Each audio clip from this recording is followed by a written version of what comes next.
Watchers in the Fourth Dimension. Failure-proof technology. What happened to it? It failed. Every death increases the danger of extinction. Disinformation about the status quo? Hello and welcome back to Watchers in the Fourth Dimension. I'm Anthony. I'm Diana. I'm Julie. And I'm Reilly. And what is the meaning of this crass behavior? This episode, we're off to the far, far future where a species of hyper-intelligent woodlice, or for you American listeners, roly-polies, threaten to kill off the last vestiges of humanity. But before we get into that, Diana's going to take a quick look at the mail. All right, so we are looking at the mail from the Season 20 retro. So no rankings this time, but it'll suffice. Over on Facebook, Nicholas Rutherford says, interesting that this was your least favorite season so far. It's definitely my least favorite Davidson, but I hadn't thought about it in terms of the whole series before, until now. It's definitely my least favorite of the seasons made in color so far, but rest assured, there's much worse to come. This is just bland. For me, season 24 is the absolute nadir. Philip Cully says, call me boring, but to clarify, J&T did not intentionally produce stories referencing the past. These stories were made as they were, and a perennial favorite, Ian Levine, was the one who pointed out the continuity links afterwards. Now, J&T definitely did take advantage of that when promoting the show. And Rebecca says, IMBD seems to agree that season 20 is a rough one for the Davidson era. Hopefully things will look up next round with the Five Doctors, the Daleks, and Caves of Androzani. Though as I previously mentioned, 80s Who is a rough time. Obviously, I am also a lover of the metrics, and she included a really pretty spreadsheet with lots of colors and coding, and it was very nice. Keith Burton says, season 20 is a particular memorable one for me. To begin with, I nearly missed the first episode of the season. We had a massive bundle outside French class at school just after lunch, and I fractured my ankle. I only just made it back from the hospital to catch Arc of Infinity. Then May Bank Holiday was the 20th anniversary event at Longleat. This was pure heaven for me as a 13-year-old, even if queues were insane. If you ask fans who were around at the time, this was the most important and memorable part of the anniversary year. I queued for ages to get autographs from John Pertwee and Sarah Sutton. It was also here I joined the Doctor Who Appreciation Society, and in doing so, went from being a viewer to being a fan. I don't rewatch the stories much, however. Yeah, Longleat was a really legendary event. A lot of my friends back home when I started getting involved in fandom had been at Longleat. It's one of those where I wish I could have been there, but I wasn't born yet. David Gorton says, time has not been kind to this run, which it's fair to say that I enjoyed more on its original run than I do in later years. Best story? Possibly Enlightenment by default. Worst story? Hard to look beyond Arc of Infinity. But there's nothing especially great or especially bad. It's a series of mediocrity, if anything. Fanwank? Without question, the return of Omega, who the casual viewers would most likely not remember. Best regular? Well, and my 17-year-old self was besotted with Sarah Sutton, so an homage, that may be my option. I still reckon she was the best actor out of the companions, even if she wasn't served well by the scripts. And the least said about her departure, the better. And then Nathan Laws says, it wasn't until I got to this part of your series that I realized how little I care about season 20 as a whole. Doctor Who in this era with J&T and Sayward standardized all kinds of washes out to me. So I tend not to view it in terms of seasons. It is definitely a rough one. A lot of it has to do with the companions. I find it interesting that everyone is so pro-Tegan. I find her difficult to take, and like Davidson, I think she would have been the first of the original trio to leave. I definitely think Nyssa and Turlough may have worked better than Turlough and Tegan, which I do agree with. Either way, the constant complaining just grates on my nerves, even if some of it is warranted. Turlough, on the other hand, was just mishandled. I think there was a nugget of something really interesting in the original brief of him. The problem was that because they wanted to hold him out as someone that we could accept as a typical companion after all this was over, they had to keep him waffling with the Black Guardian, which ruined any potential that he had. He's not dangerous, he's just a coward, which is a nice synopsis of Turlough.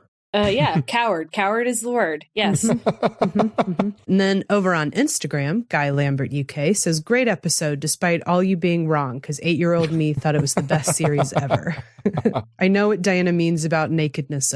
Poor Sarah. To make matters worse, they even made her pose in that outfit for her official BBC autograph card. I remember I was getting one when I was 8. Crikey. Google Doctor Who Sarah Sutton photo card and you'll see the one I mean, with her on a red background. So incredibly weird for a family show to send out to kids. Did Google do agree? I'm checking right now. It's like row 3 on Google Images. And then finally, over on Discord, wrapping it up with a Beardo Beatnik brigade leader comment. Bless your metrics, Anthony. Keep him coming loud and proud. Also, I'm totally Team Reilly. This master sucks. Ainley is just wrong for the part. Yay, metrics. With a alley-oop follow-up with Joseph Staub saying, ditto. And that's been the mail. Thank you, Diana. And as a reminder, we really do love getting your feedback, thoughts, comments, and questions. And as you've just heard, we do try and read out as many as possible on the show. So please do get in touch. You can contact us through Facebook and Instagram at Watchers4D, or you can email us at watchers4d@gmail.com. You can also interact with all 4 of us on our Discord server, and there is an invite link to that in the show blurb. And additionally, we would absolutely love it if you subscribe to the podcast, if you're not doing so already, and if you dropped us a review or rating on your podcast platform of choice. Those things really do help the show. It gets us noticed a bit more, bumps us up in the listings a little, so we'd love it if you did that. Anyway, we're going to head behind the scenes on Frontios, and for this one, our story starts in the summer of 1982, when former script editor Christopher H. Bidmead was approached by the current script editor Eric Saywood with an invitation to develop new story ideas for the show's 21st season. Bidmead, who had already penned Logopolis and Castrovalva, the stories that bridged the transition from Tom Baker to Peter Davison, was excited to return, but there was a twist. Producer John Nathan Turner wanted a monster-focused adventure, a big shift from Bidmead's usual cerebral style.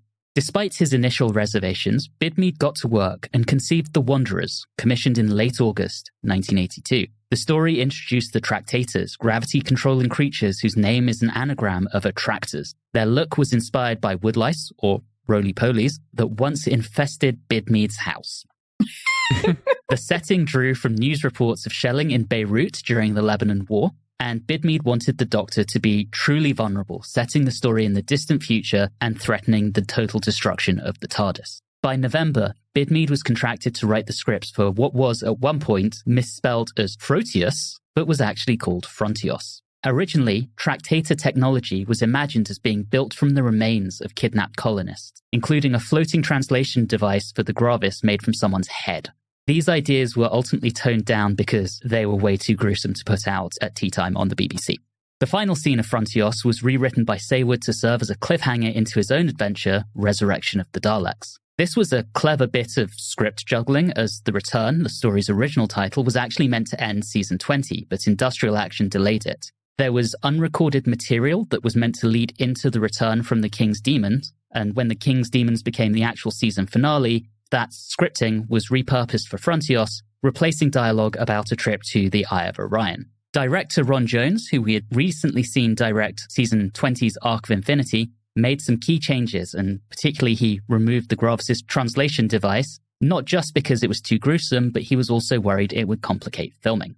His behind-the-scenes team included Alex Gohar as production manager, Anushya Niradzik as costumer, and Paddy Kingsland as composer, who is making his 8th and final contribution to the show.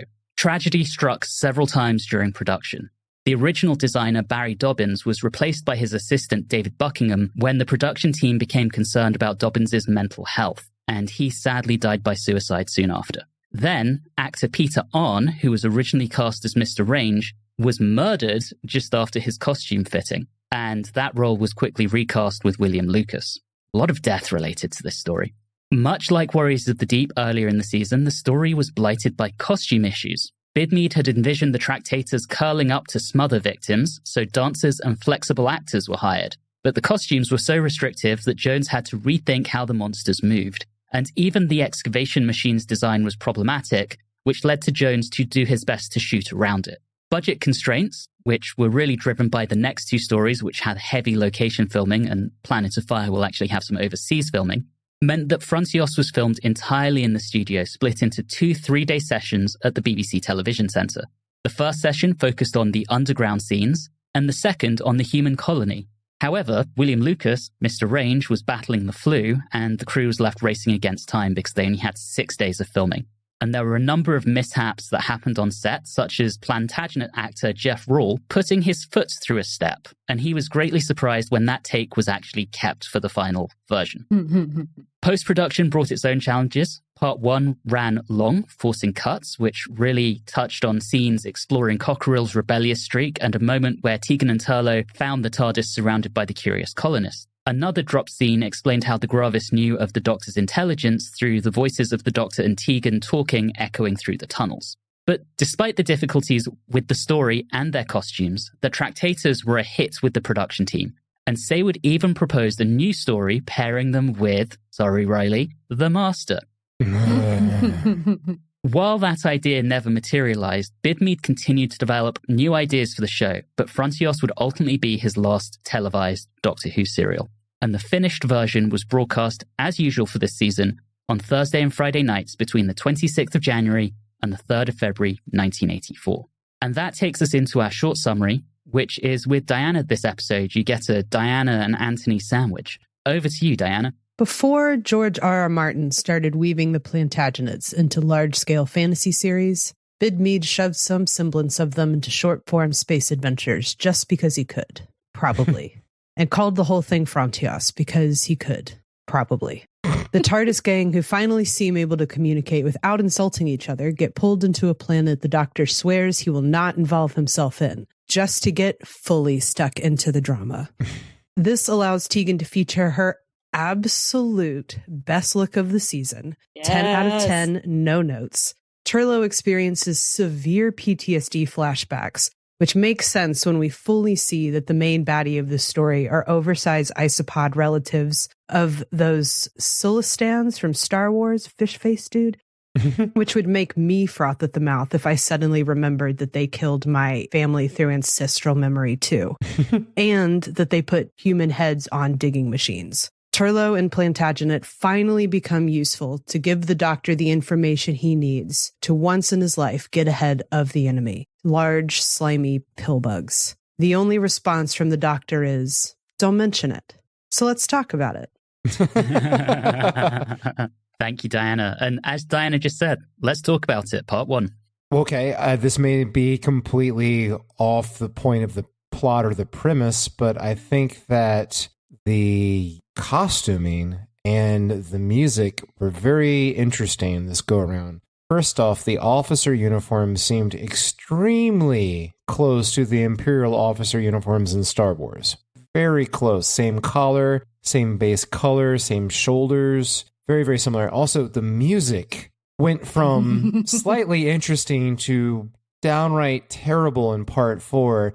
In Part 1, you get introduction of that pan flute, and then it sounds a lot like, maybe because of the digitalness of it all, it sounds a lot like The Legend of Zelda Ocarina of Time, like the tracks would come from that video game. It was very, very weird, and like I said, it worked okay in the beginning. Not so much in the end. It got a little repetitive, and we'll get to that, but I was immediately struck with just everything around the story, not necessarily the story itself to start. Well, and I think, Paddy Kingsland's contributions here really lead to a very doom-laden and grim atmosphere on the music, very much in the same way that we had that in Logopolis. So for me, certainly in the first few parts, the music is on point. It really adds to the atmosphere. And in terms of the costumes, the helmets that some of the guards are wearing are flat out borrowed from Blake 7 and the Federation guards that wear them. So they all have that kind of wraparound visor halo looking thing, I guess.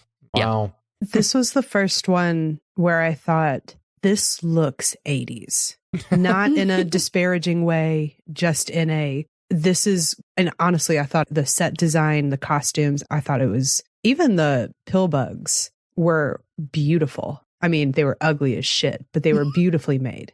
Everything really looked good in that really classically kind of 80s space action film kind of way. The sets were strong as well. They made some interesting choices where they went with, I think it was in Part 1, where they were on top of a ship or some sort of thing, and they went with the full white studio backdrop, which I always really enjoy that when they do that on the show. I find it very stark and interesting, great contrast. So that was nice. It's like there's a lot of good here in just the execution of the basic level things.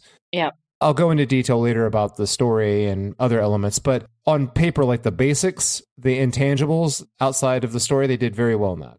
I also love the costuming. And yes, I couldn't quite put my finger on the uniforms because I thought it was still slightly different than Star Wars. I thought there was something else out there, but maybe I'm wrong. And maybe one of our fans can tell us because I'm kind of losing my mind about it. Space 1999. I haven't seen it. Maybe. Then not Space 1999. Mm-hmm, yeah. But in any case, Tegan's outfit, I want that outfit just to go out for the night. Oh, man, don't you just. Future Julie cosplay unlocked. Absolutely. And then I will just continue to wear it without having to cosplay and just be out in the streets. It's going to be great. It was wonderful. What I loved in this is I love how the companions were utilized. Mhm. Oh, yeah. Throughout the entire thing. And they gave them things to say, stuff to do. They paired them up in different ways with different people, including the Doctor, which was wonderful. And I love some of the comedy elements that were used. For example, Turlough and the hat stand. Mm-hmm. You know, it's almost like Christopher H. Bidmead had a vision as to how this Doctor and his companions should work together, and then immediately left the show and was replaced by script editors who didn't know what to do with any of them. Mm-hmm. Yeah.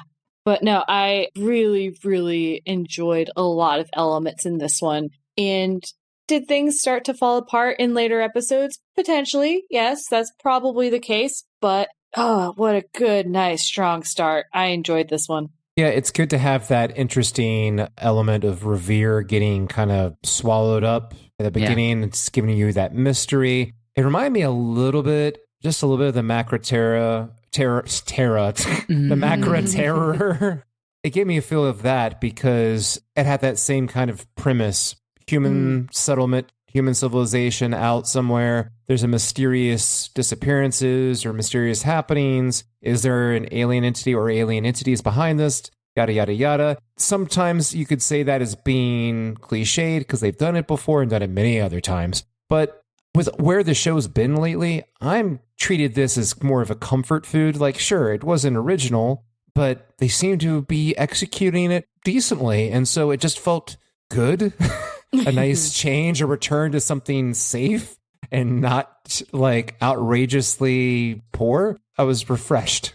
And it's been a while since we've had this concept. So right. I'm very much okay with coming back to it. It's interesting. I think we have found the Davidson era a little more successful when it returns to older type stories, be that The Visitation or Earthshock as examples. I wonder if that has a lot to do with the fact that I feel when we changed over to Davison, they not just, of course, made the change with the Doctor, but they also really made some attempts to changing up the show a lot. And the structure of the stories, the premises of the stories, and that's fine and good. But when you're doing such a seismic change like that, from going from Tom Baker to whoever had to replace Baker at the time, was probably better to keep things safe, develop it with that new Doctor on basic stuff, and then start experimenting. Well, let's get into the actual details of the story with part one. You've already touched on, Reilly, the initial cave-in with Revere getting pulled under. But then we go to the TARDIS, and we have the Doctor kind of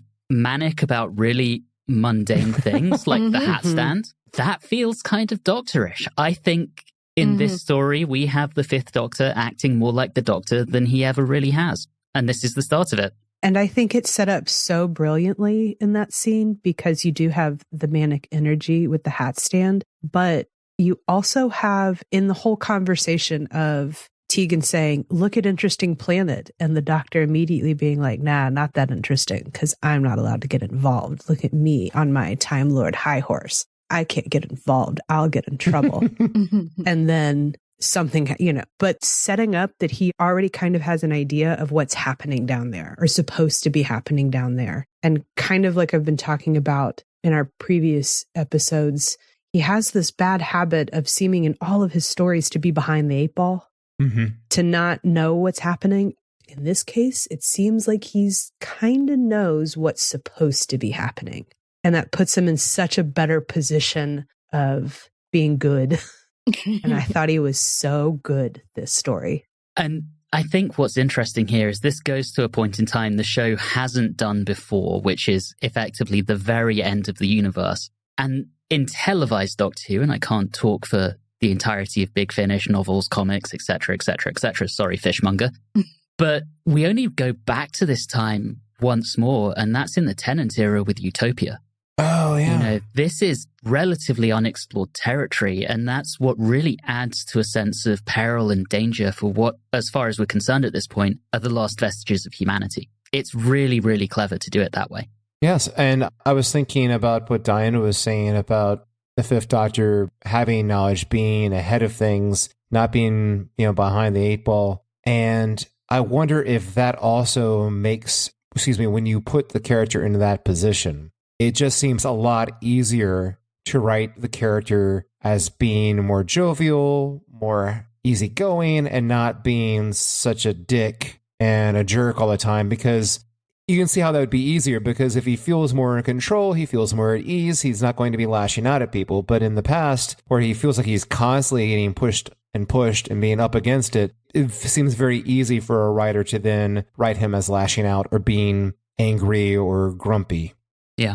The other thing that's interesting about this story, I think, is when we get down to Frontios and the Doctor and the TARDIS crew start moving around the colony and specifically helping out Range in the medical shelter, it very quickly becomes apparent that this is an authoritarian society. I find that quite cynical in a good way, but the cynicism is authoritarianism is the ultimate evolution of effectively human politics, for want of a better term. And what this story does is it leaves that society in a much better place than we started with it. So it starts with cynicism and ends with this new optimism for the state of, as far as we're concerned, the last of humanity. I really like what it does there. Yeah. I think that's really interesting as a British lens on its own history, especially considering that our main guy is called Plantagenet. Yep. Yep. A little heavy-handed with what we're looking at there, but and also awkward first name. That is not going to be an easy time in middle school. Also, Captain Revere, who everyone just happens to revere so strongly. Well, and military commander's name is Brazen. Yeah. Like they definitely did not actually come up with the real names. They just kept the placeholder names. And I kind of like that. That for some reason. It grew on me. With Plantagenet, they just call him Planty for short. Right? That's probably how it goes. Embarrassing. Oi, plant boy. Brazen, I loved that performance. Particularly the delivery that Peter Gilmore gives that part is not just entertaining for dramatic effect, but also really, really funny. It definitely gave that overly pronounced, sorry to bring him up again, Matt Berry kind of feel to it. And I really enjoyed his performance. It was great. And that's another thing I find quite interesting about this one. There's been so many times where we watch a Doctor Who serial and we are dealing with really over-the-top acting. And I think that how we feel about that acting is greatly reflected in whether we enjoyed the serial or not. So, for example, in something like this, I enjoyed my time watching Frontios. And yet, because of that, I think Peter Gilmore's performance, as well as most of the other side characters, no matter how over the top it was, I enjoyed it because I found it humorous or funny. It didn't annoy me. But when you're watching a serial that you're not enjoying and you're dealing with that over the top acting, then it's when it starts bothering you. It's like it's what the show can get away with at times. Mm-hmm. Yeah, there's a lot here I like. I mean, there's something very interesting in this society that absolutely fascinates me. At one point when the Doctor's trying to give Plantagenet advice in part 1, the response is, who are you to give me advice? I'm the son of Captain Revere. Oh. I mean, this is effectively headed back to feudalism, right? As if being the child of the previous leader is the marker of being fit to lead. He's not talking about his own qualifications. He is the leader because he inherited it by male line primogeniture. We have a lot of World War II style propaganda, and Plantagenet seems to mostly speak in the language of propaganda, trying to be inspirational. There's an element of desperation to this society that I think has caused its devolution into authoritarianism, feudalism, and extreme propaganda. It's fascinating to me.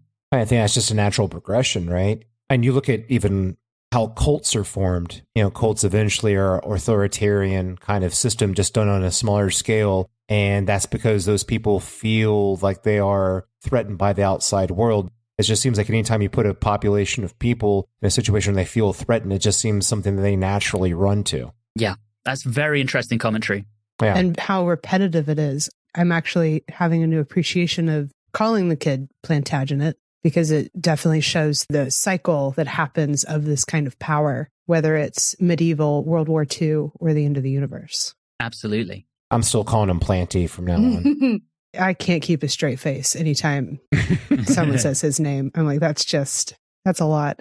He's never given a last name, so is his actual name Plantagenet Revere, and thus his dad's first name actually Captain? Hey, if we're going to do this, is Orderly actually his name? Orderly? Oh, Yeah. absolutely it is. Well, we have another bombardment coming. Tegan and Turlough have headed into the colony ship with Norna, Ranger's daughter. Also, I love Ranger and Norna. Yeah, Range is cool. Yeah. Yeah, they are delightful. And everyone else in this episode are absolute dicks. And, the Doctor wants to show them the TARDIS to show that they're harmless, but then it gets destroyed. And all that's left being the hat stand. And that's our cliffhanger into part 2. Yes. Was that ever fairly explained?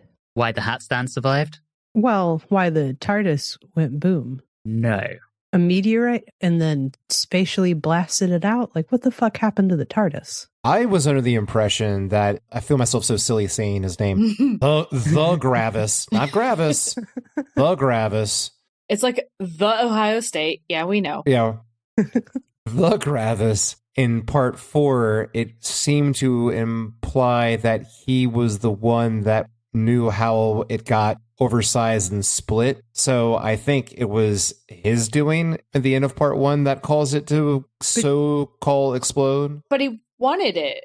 Yeah, at the end when he finally gets to see it, he's like, oh my gosh, you have a TARDIS? Oh, you're right. He doesn't, yeah. I think it was an unintentional consequence of what the Tractators and the Gravis are doing. But like what? Gravity shit. And probably also the TARDIS being very unhappy because it's in a time zone it really shouldn't be in. So Yeah, the TARDIS do be like That's that. fine. I had a good enough time on this episode that I will let it go. good. I was going to say, you guys lately have been really causing some of my very good scores to lose a few points. Let's not do that again here. I love Turlough with the hat stand. Turlough with the hat stand is one of my first instances of liking Turlough. And I love more things with Turlough in this story, and I'm very happy. I loved everything about Turlough in this episode. Nothing with Turlough that he's ever done before even matters, because this is the only episode of Turlough that exists. I enjoyed the hat stand bit as well. It was a good bit of humor. Classic, not just classic Who, but classic Doctor Who in general, even going into the new series type of humor. Though my only issue with it is that the humans there, I know they wouldn't necessarily recognize a hat stand, but I think they had enough knowledge of technology to be able to look at that and realize that was not any real piece of tech at all. I'm going to defend this by saying they're coming out of a second meteor attack in like the space of a couple of hours. They're kind of panicked. They're probably not thoroughly thinking things through. So Turlough picks up this weird looking object they're not used to seeing and starts wielding it as if it's a weapon. And they're going, oh shit, it's a weapon, because they're already in a state of fight or flight. And then it did that weird, probably like energy discharge, right? Oh, yes, that's true. And so then they're like, oh yeah, absolutely not. I enjoyed the humor enough. This is the power of a good joke in writing. I enjoyed that humor enough that it did not bother me. I just noticed it. I'm like, they might be questioning it. But that may just add to the humor of whether they just aren't sure and they're so cautious that they didn't want to push their luck. I think they're already so predisposed because of the authoritarian, whatever it is, propaganda, that they were already inclined to think they were the bad guys anyway. Yeah. Mm-hmm. Yes. And Anthony, to go back to what you were saying about the push towards authoritarianism, sometimes when I see these episodes, and not every single Doctor Who episode has a human settlement that ends up being authoritarian, but But oftentimes, the human population on these settlements puts an asshole leader in charge. That's very common. We've experienced very much. The bad boss. Exactly. But at this point, for the first time, maybe I'm just being a jerk, but you ever watch these episodes now and just kind of wonder, maybe they should all die then, because they're electing really bad people here. Well, and fundamentally, most people are stupid. So yeah, we're electing really bad leaders right now at this point in our history. Right. So, well, that's just me. And I don't buy that the human civilization is not going to die out. They're dumb. Like, they're not. Honestly, it's amazing we've made it to the 21st century, let alone to the end of the universe. Yeah, they're just not dying because of giant pill bugs. I mean, arguably, when you look at, oh boy, we're going to the deep in the weeds here. You look at how long species last. For the human beings to make it to as far as they have in Frontios, that is a huge accomplishment. Mm-hmm. Oh, yeah. Even if you immediately die out there, but you know. But we now know that there's a whole separate colony on Utopia that go on and become the Toclaflame, right? Mm-hmm. Yeah. We're still away from that, but... Honestly, when you mentioned recording here, that reminded me that this was supposed to be the end of the universe. I remember them saying that at the beginning of episode 1 and immediately disregarded it because I feel like everything's at the end of the universe. Same.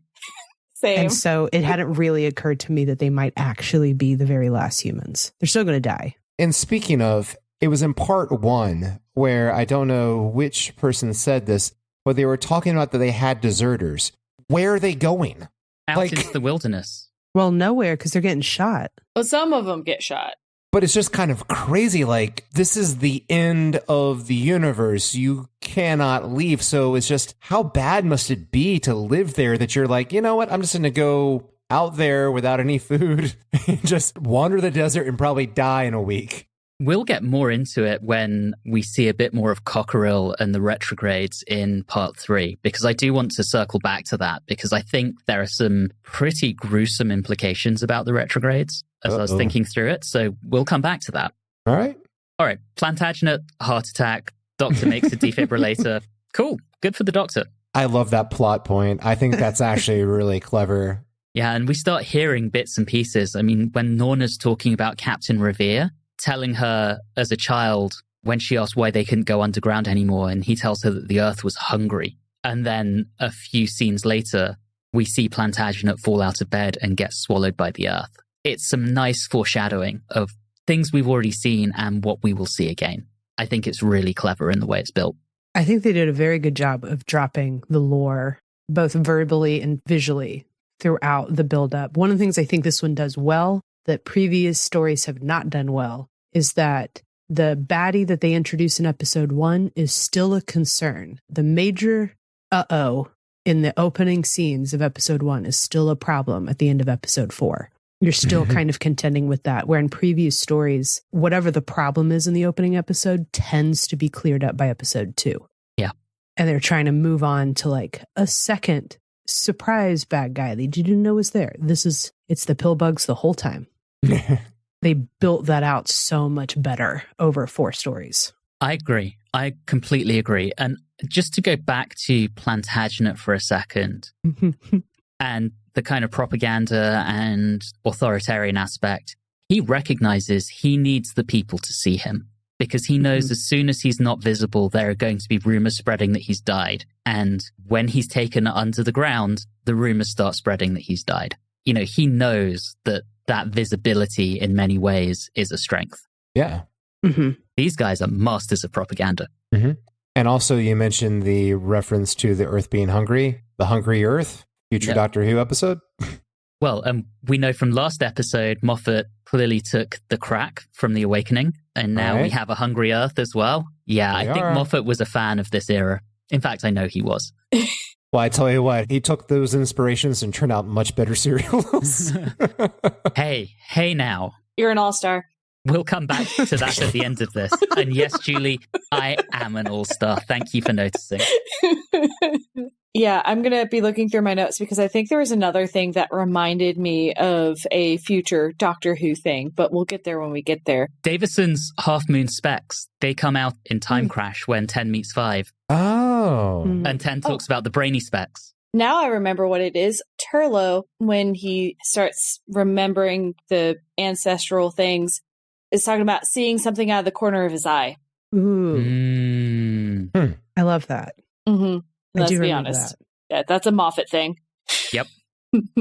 Wow, it's a shame he's not going to be at Galley in 26 because it would be great to ask him about his love for this era. As he walks hurriedly around the lobby, trying to look busy, just begging for someone to stop and talk to him. That's right. That's okay, because I'm going to tell Mark Strickson how much this episode is everything. So we head down into the mine with the Doctor after Turlough and Norna have already gone down. And this is where we start getting Turlough's freak out with everyone down in the tunnels. And Diana, you've touched on it, but Mark Strickson dials this up to 11, and it shouldn't work because it is raging scenery chewing. And yet it's absolutely fantastic. He said, you wanted an actor? He said, here I come, BAFTAs. I am taking this for serious. It's amazing when you think about his performance here and then you compare it to his basically monologues with the Black Guardian. Like, oh, I'm so sorry. Oh, I'll try to kill him, blah, blah, blah. That compared to what we just saw in this is night and day. Mm-hmm. He is so good here. And it says a lot for the director that he must have said, like, all right, dude, yeah, go for it. You want to go real melodramatic with it? Yeah, do it. And to have that space, because he clearly is a good actor, but hasn't been given that possibility before, really. And so I think it says a lot for the director as well, that they were able to work that well. Because Turlough kills it every second he's on screen. I think this time you feel a different character. And I want to give a huge amount of credit to Ron Jones, the director here. So we previously had done Black Orchid, Time Flight, and Arc of Infinity. And yes, Black Orchid was very competent, but then Time Flight and Arc of Infinity were both pretty troubled when they were handed to him. So he did the best he could with troubled productions. This is where we first really get to see him just go for it. And boy, does he deliver. Yeah. Mm-hmm. And I agree. We were talking earlier about all the other elements. I mean, just the intangibles, costumes, sets, but it's shot very well. It's done very, very well. And I would like to bring up that I thought it was really fascinating what they did with Turlough. The idea of having genetic memory is really a fascinating concept. I wish it would be touched upon more in narrative fiction, because I think it's, like I said, absolutely a fascinating concept. Yeah, I think they did a great job with it. And absolutely ahead of its time, because there is an understanding of ancestral trauma being passed down through genetic code that is viable these days. And I don't know if that was in its maybe infancy back then, if somebody was starting to have like the inkling of an idea that was possible. But I think it's a really interesting touch to this. Yeah, I think it's absolutely fascinating. They were actually starting to think about that as early as the 19th century. It was understood very differently to now, and most of the theories back then are now thought to be wrong. But, you know, it's been knocking around since at least the 1880s, I think. It provides a very interesting little subplot as we seeking out of our big baddies and having our confrontation with them. It seems like oftentimes on the show, when we've identified our big baddie, we still then have to go through some peril to then get out of that, and then having a final confrontation with them. And there feels like there's a lot of, I guess, dead time there. But this gave us something really interesting to think about in what would be a dead time. So at the end of part 2, we have Norna trapped by the Tractators and their psychic energy. Tegan stumbles in and the Doctor gets caught by the Tractators, pushed up against the wall with Norna, and that's our cliffhanger into part 3. And yeah, this is where it gets a little bit silly, because there's the whole Tegan throwing the lamp to resolve the cliffhanger. Solid. That was very much sort of set up as early as part 1. You know, if you shake it too much, it could explode. Well, Tegan throws it and it hits the floor and it explodes. You'd expect that. But once we start getting into the Doctor using the giant ball to distract the Tractators, talking about his cricket nonsense, a touch of spin, how's that? It starts getting a little silly. Honestly, the Doctor's use of cricket in this is probably my only bugbear about this entire story. Pardon the pun. Yeah, well, he's in a cricket outfit. Give him... It's about time they reference it again. It's been since Black Orchid, right? So... Yeah, I think it has. And considering how little this doctor is silly, I'll take a dose of True. non-threatening silly. He's just been dying for so many episodes to finally get to talk about cricket. So he's going to force it in where he can. Yeah, like maybe not my vibe totally for this doctor, but he only said one rude thing to a companion this episode. He gets a definite big ol' thumbs up from me.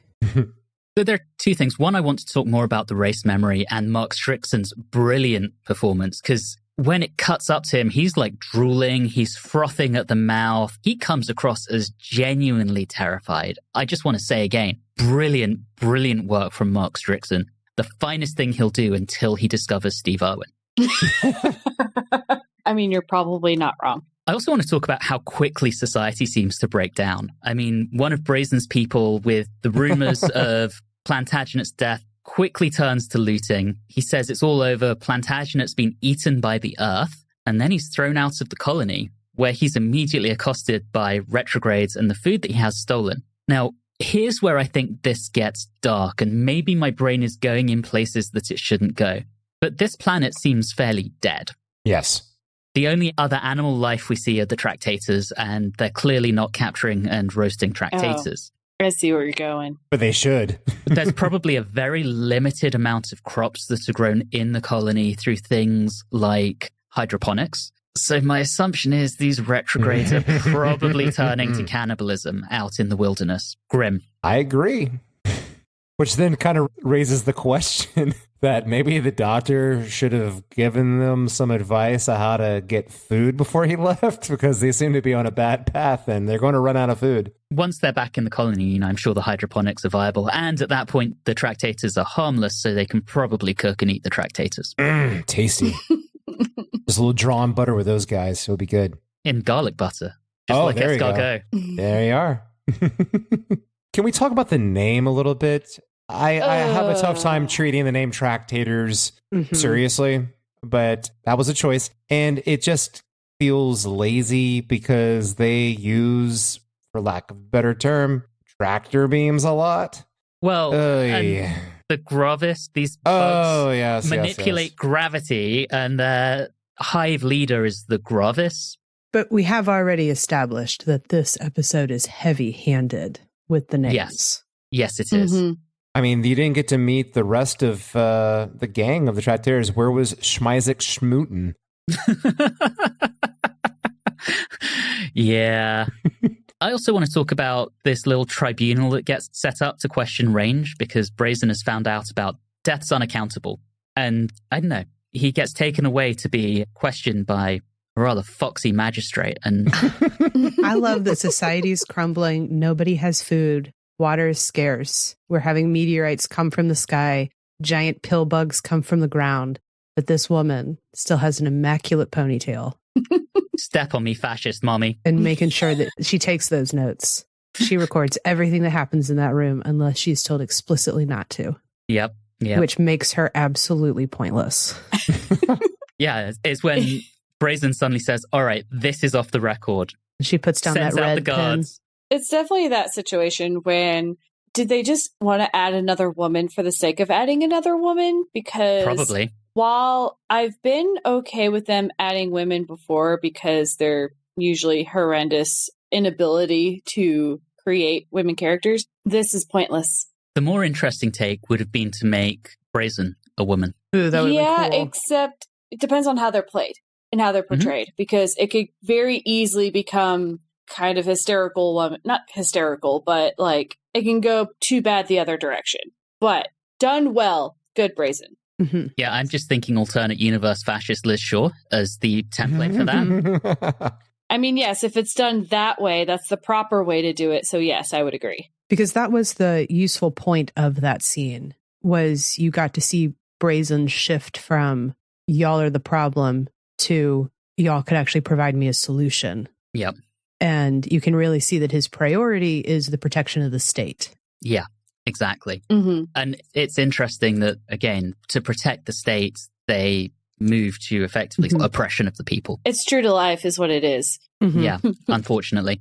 All right, so we know that at this point, the Doctor deduces the Tractators have machines and are digging the tunnels. So we go back into the tunnels. The Doctor and Tegan are still down there, but as Turlough's told them, they decide they need to head back down. And there was a moment where I thought Brazen takes the weapons of the soldiers and their rations and gives them effectively like clubs, for want of a better term. Like he's given them blunt force weapons instead of guns. Did anyone else think for a second that Brazen was just going to lock them all down there? Yes.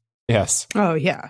Sending them off to their doom. Then he and Range go down. So he's not doing that. But it really felt like that for a second. And it's been a while since I've watched this. Do I not remember this? Is he just going to be a complete dick and shove them down and close the door? Anyway. I at no point expected Brazen to prioritize the survival of anyone other than Plantagenet. Yeah. There's also that wonderful part after Brazen, Range, and everyone else are down in there, and it's just Turlough and Norna. And Turlough's pondering whether or not he should go back down. And Norna says, nobody expects you to go down. And he responds with, of course not, I'm Turlough. You know, he knows he's got a reputation of being a coward. And yet here, he faces this deep-seated racial memory and goes back into the tunnels anyway. I mean, this is not the Turlough we have known up to this point, and it's awesome. And to hype Mark again, when he said, of course not, I'm Turlough, my heart shattered. Oh. Mm-hmm. I felt so bad for him to be able to see all I've been asking for a long time is just a little bit of self-reflection and the sorrow that comes with that I think all of these characters deserve that we have at this point. Tegan's not so bad, but the Doctor and Turlough definitely do. And I think Mark delivered that so well. Yeah, this might be one of the finest performances we've seen in Doctor Who in quite a while.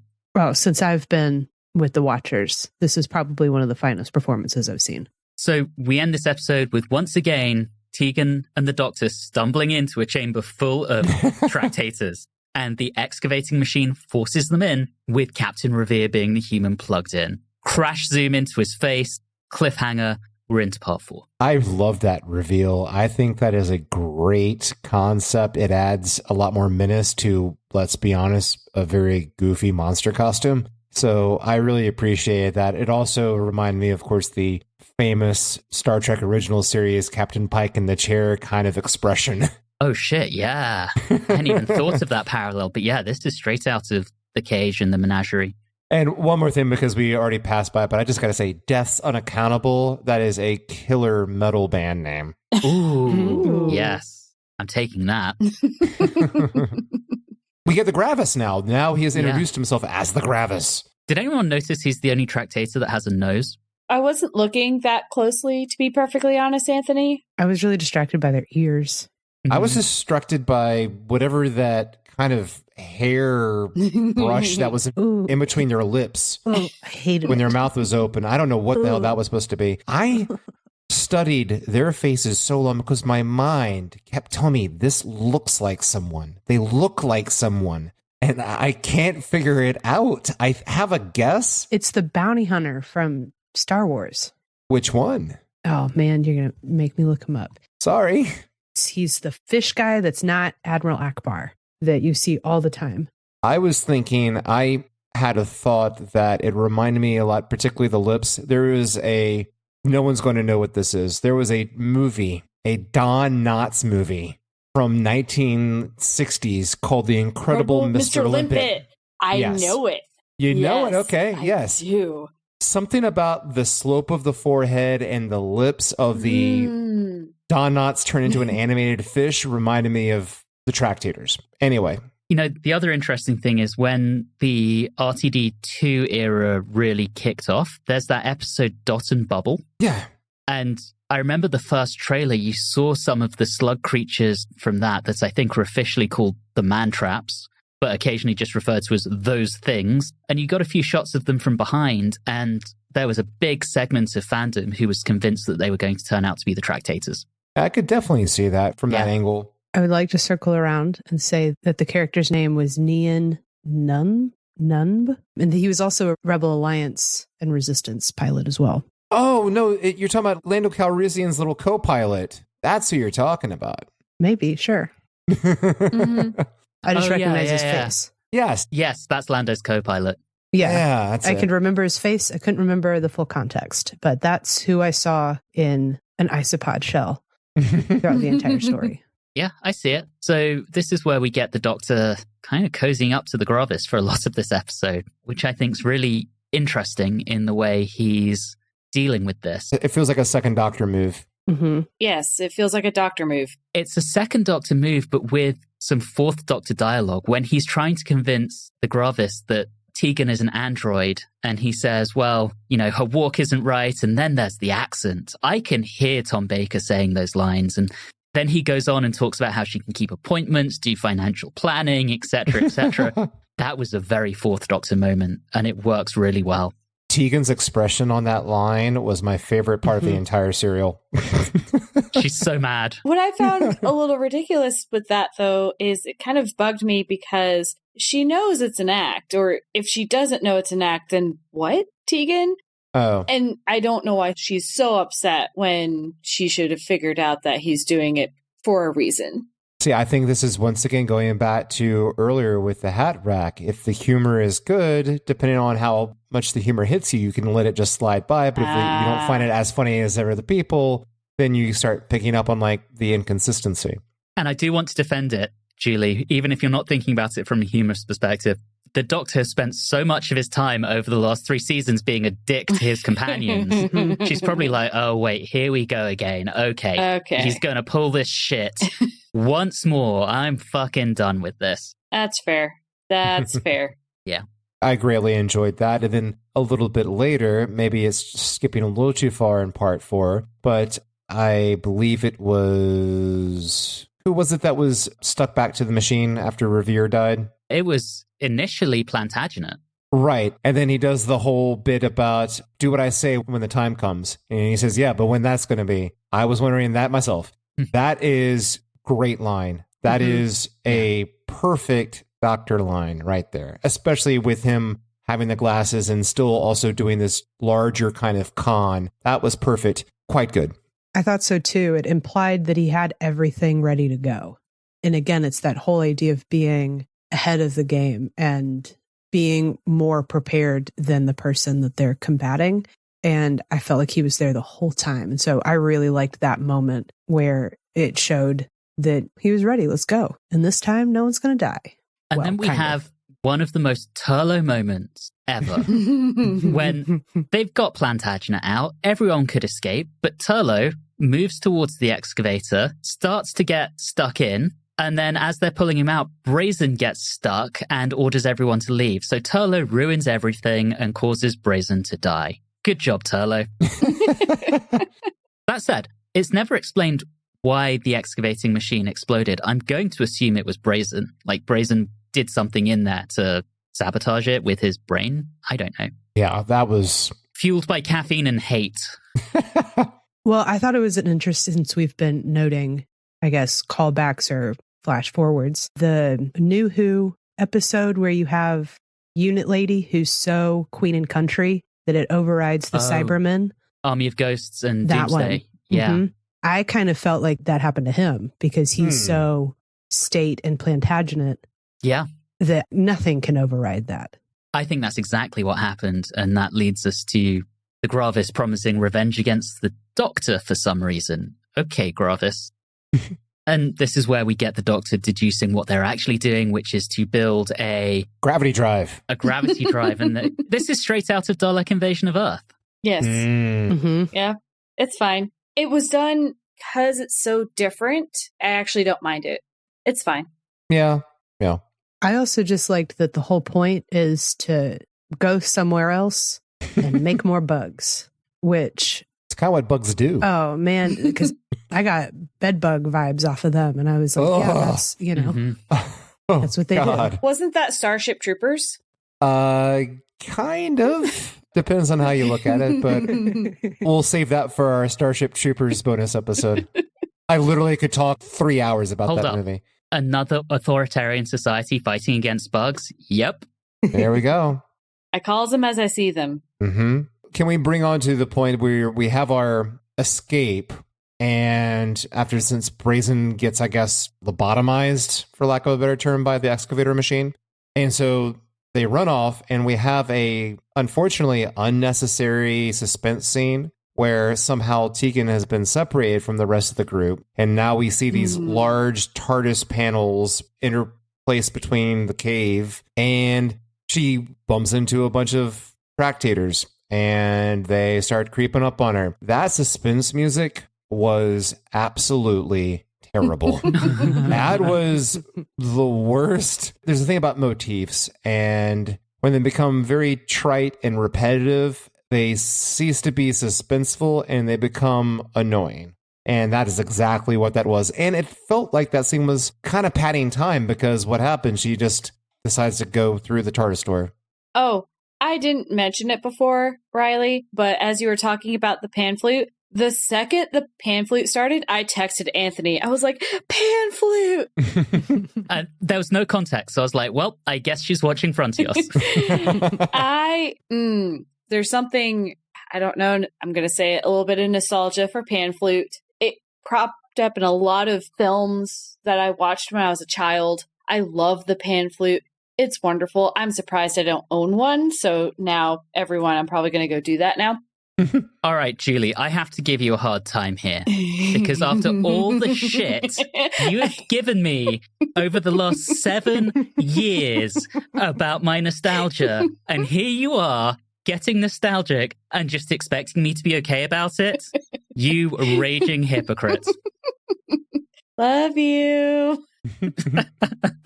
But yes, I knew you would act that way. It's fine. But I can see what you say about some of the suspense and things like that, but I will die on the hill that I love the pan flute.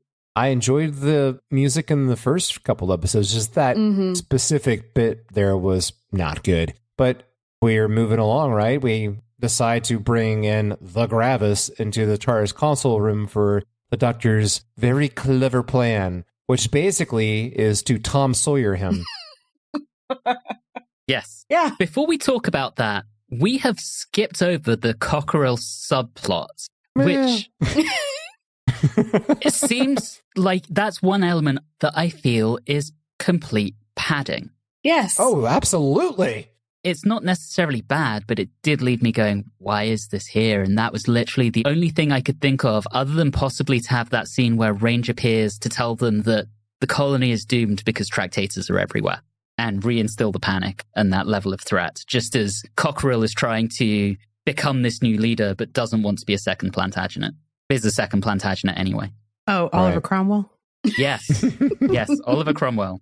Anyway, Reilly, carry on. Oh, sure. Yeah, he does the Tom Sawyer bit with them. And then what we don't know, but the Doctor does know, is that I guess they have a hive mind. And once you separate them, you get yourself a hibernating tractator. And the idea is to just dump his ass off at some planet somewhere, which they do, which is called Kolkaron. And I said, oh shit, they named the planet. You know what that means. They probably are going to bring them back sometime. So I looked it up, and yes, there is a big finish where they bring back the Gravis. It's called the Hollows of Time. We are not going to listen to that. And that was actually the one that Christopher H. Bidmead was pitching, that was the crossover between the Master and the Tractators. Definitely not listening. Oh, we should definitely listen to it. When Big Finish did it, this was during RTD's first run, and if he was using a character, he didn't want Big Finish to also use it. So he brought in John Sim as the Master and then wouldn't let Big Finish use the Master. So there's a character in his place called Mr. Stream. Oh boy. Which is, of course, an anagram of Master. Oh boy. But yes, that was adapted from Christopher H. Bidmead's original pitch for a sequel to this.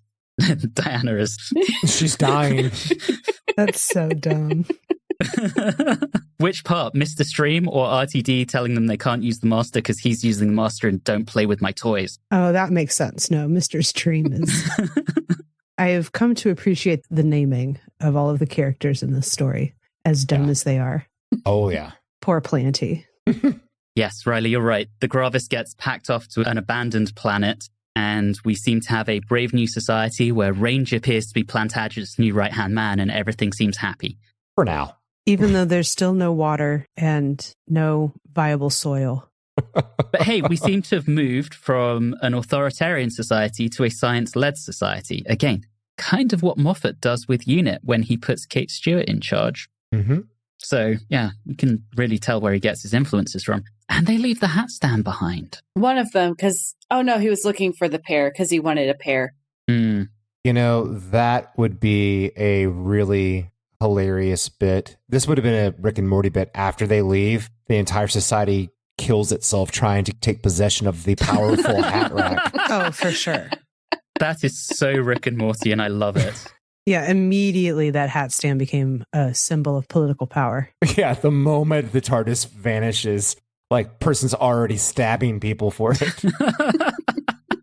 I love it. But I do love that we end on a more optimistic note, even though the society is going to struggle to survive because of where they are. But hey, without the Tractators, maybe all that technology on the ship will work again. But of course, we end this story on a cliffhanger with the TARDIS going too fast and being pulled to the middle of the universe. That's our cliffhanger into the next story. Let's go ahead and talk about our running metrics. No quarries in this story. No jelly babies.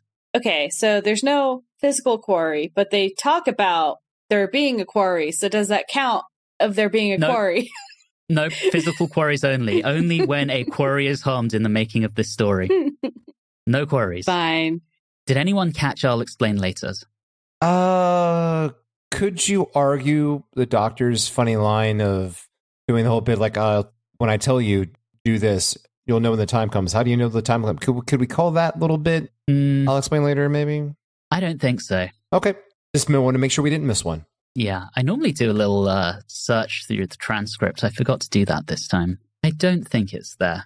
All right, the big one, the camp count. The way the Gravis flails its arms and moves when it's reassembling the TARDIS, I think that's deserving of at least one camp count point. Also, Agreed. the way they fall over on their face when they die. Oh, that is Yeah. They great. go, thud. I really enjoyed that. That's a lot better than to start oozing pus and mucus. That's good. No mucus, except on the outside of them, and that was fine. Nobody died by mucus. The closest we got was the acid spill in part 1. That was fine. Yeah. That's acceptable. Okay, so we're going for 2 camp count points. All right, let's rate this. And Julie, you get to go first this I time. knew it was going to happen. Well, there's a pattern. Learn the pattern. You do it once every 4 stories, Julie. You've every once in a while changed it on me. All right. Anthony, from now on, start doing it random just to throw her off. Okay. So I really enjoyed this story. I'm not going to lie. I had a really fun time. As we've already discussed, the sets are great. The direction is really good. The companions have actual meaningful things to do. They interact with various other people, including the Doctor themselves. I don't hate Turlough, guys. This is fantastic. Now, is it great? No, it's not great. There are definitely some issues and things. So I'm going to give it, I'll go with 7 weaponized hat stands out of 10. All right, Reilly. Anthony, I believe you have a question for me. I normally ask that after the score. Why do I always think you do it before? I always think you do it before. Fair enough. This is a classic Who plot that brings in decent direction and sets with over-the-top acting and good music at the start, bad music at the end. So this is exactly what you would expect from an average to above average classic Who serial. I enjoyed the little details about the last remaining humans. I enjoyed the Doctor actually spending time with the companions on this adventure instead of being separated from them. And while I enjoyed the Tractators' concept and their plan, they were ultimately extremely goofy looking, but I enjoyed this. I really did. This has been a while. So I'm going to give this 7.5 snails and pan flutes out of 10. All right, Diana, over to you. So I went into watching this episode preparing to dislike it. I had not been in a great mood the past couple of days, and I have not necessarily enjoyed several of the past stories. And I'm just so frustrated with Five and Turlough and Tegan and the fact they can't get along. And so I walked into this predisposed to be grumpy. And I didn't necessarily love the first episode, but the rest of it really grew on me. And I loved this story. I had such a good time. I thought it was dumb in the way that Doctor Who does so well, where nothing kind of makes sense. And I'm okay with that because it is good enough. And a lot of that has to do with finally giving our core cast a really great story for them. Everything else around it can fall apart because they really led this story so well.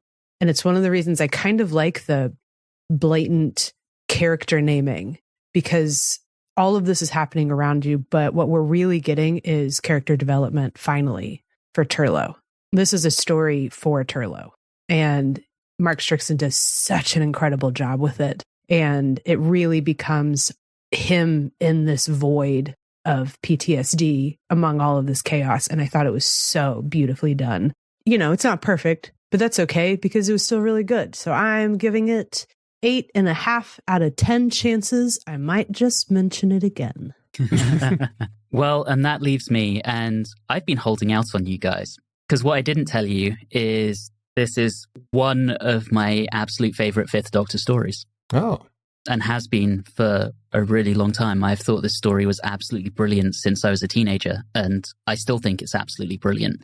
I love the doom-laden atmosphere. I love the concept of underground threat at the end of time. Humanity is basically helpless. The Doctor's not really allowed to intervene, but he does, and his reaction is constantly, shh, don't tell anyone. I was never here.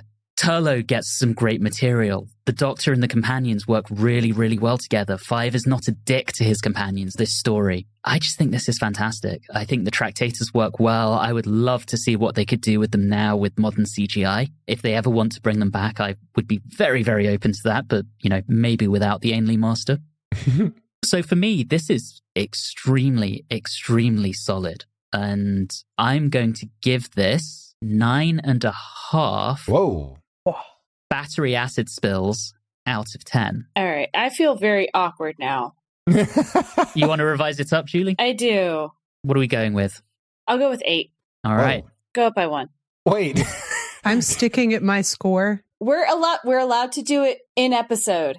Yep. True. Well, I just find it funny that once again I have the lowest score for It's just appropriate. Fifth Doctor episode. You did not have the lowest score for Warriors of the Deep. Okay. That was me. Oh, all right. Good. Okay. So at least there was one time. At least there was one time. And I'm not going to change my score, but I will tell you, Anthony, that it's very striking to me that this is definitely competing with Earthshock for my favorite fifth story. Yeah. Wow. And just to put this in context, if we take out the 5 Doctors, because that was a total nostalgia fest, this is my highest score since the Stones of Blood in season 16. That's so long ago. Yeah. We didn't even have Diana with us back then. We hadn't even talked about bringing Diana on board back then. That's crazy. Yeah. All right.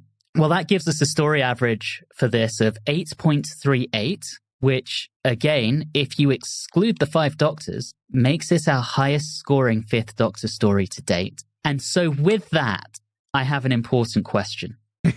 Reilly, is he the Doctor yet? The Fifth Doctor is the Doctor in the last episode. Only in the last episode.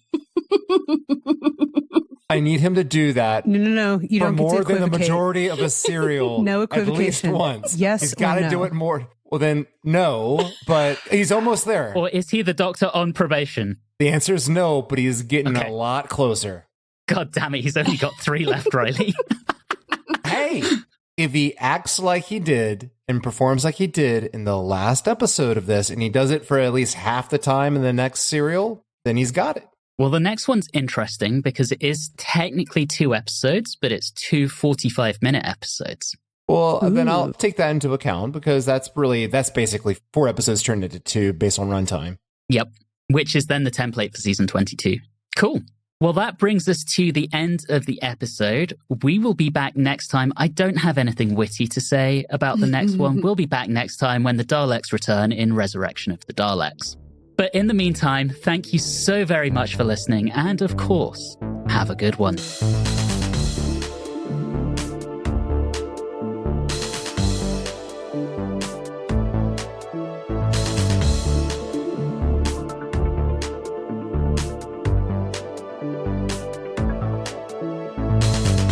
You have been listening to Watchers in the Fourth Dimension with Diana Burney, Reilly Schreck, Julie Philippek, and myself, Anthony Williams. This episode, Oi, Plant Boy, was recorded on Wednesday the 8th of January 2026. If this is your first time listening into the show, all of our previous episodes are available wherever you like to get your podcasts. You can interact with us on Facebook and Instagram at @Watchers4D, by email at watchers4d@gmail.com, and on our Discord server, and a link to that is in the show blurb. If you're enjoying the show, please do subscribe and consider leaving us a review or rating on your favourite podcasting app. All of those things really do help the show. And always remember, when faced with a race of giant slugs, salt is always a good option to save the day. Can't believe nobody thought of that in this story.